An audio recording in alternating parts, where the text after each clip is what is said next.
Hello, this is Chris Pierce, and welcome to the Self-Maintenance of the Brain and Body podcast. This is episode 13, and I'm going to talk about light and sleep, and when you should avoid light, and when you should soak in light exposure to achieve quality sleep. To understand the effects of light and sleep, you must first understand the neurological processes influencing sleep, as the eyes are exposed to light and darkness. See, the sleep pattern is regulated by a biological clock called the circadian rhythm. The circadian rhythm synchronizes sleep patterns with natural light and dark cycles, stimulating the on and off switch for melatonin, this hormone which makes you fall asleep.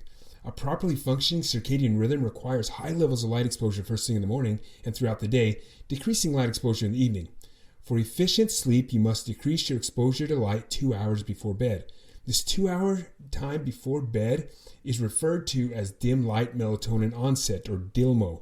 During DILMO, as darkness hits the eyes, signals travel from the eyes to an area of the brain called the suprachiasmatic nucleus, which is located in the hypothalamus.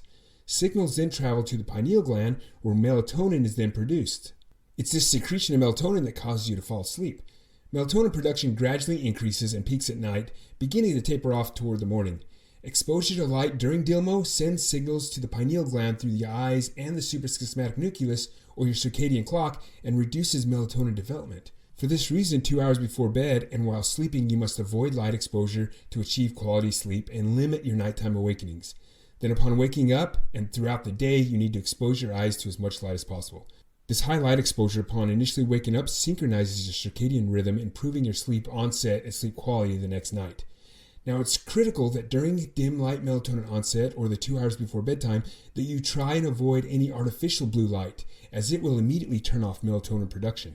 A 2016 study looking at the effects of artificial blue light on sleep found that artificial blue light found in light-emitting diodes, or LEDs, can immediately halt melatonin production.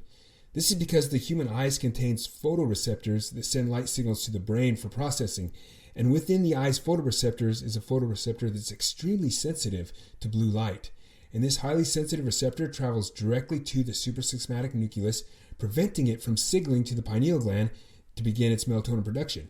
So exposure to artificial light radiated from TV screens, laptops, and mobile devices will disrupt the circadian rhythm and prevent you from falling asleep when you should. So as you begin to dim your lights 1 to 2 hours before bedtime, it's essential to avoid all artificial blue light during this time and throughout the night. That is why your phone in bed is your circadian rhythm's worst enemy at night. How many of us wake up in the middle of the night finding it difficult to fall asleep, so we grab our phone to occupy our minds as we struggle to fall back asleep? We need that constant supply of melatonin to stay asleep. And now when we expose our eyes to the LED lights in the phone, we have now just stopped or reduced the melatonin production. My challenge for you this week is to manage your light exposure in a way that improves your sleep. Make a goal to avoid light exposure 2 hours before bed and try not to look at your phone in bed. I challenge you also to light-proof your room. So how is the light exposure in your bedroom? To figure this out, do a light test. When it's dark, turn off all the lights in your room. And do you see any blue lights from electrical devices or lights shining through the windows? Do you have a TV in your room? Make small adjustments by adding blinds or placing tape on surge protectors to block this light. Now, if it's difficult to completely remove all the light in your room, try sleeping with an eye mask. So that's your challenge for this week. Greatly begin to reduce the amount of light exposure to your eyes 2 hours before bed. And do that light room test and ensure that you can limit all the light in your bedroom when you sleep. This concludes this episode. Please tune in every Monday for a new self-care tip. You can learn more about this topic on my website at utah23.org. Also, please check out my self-care book titled Self-Health Andragogy, a self-directed learning approach to mental and physical self-care.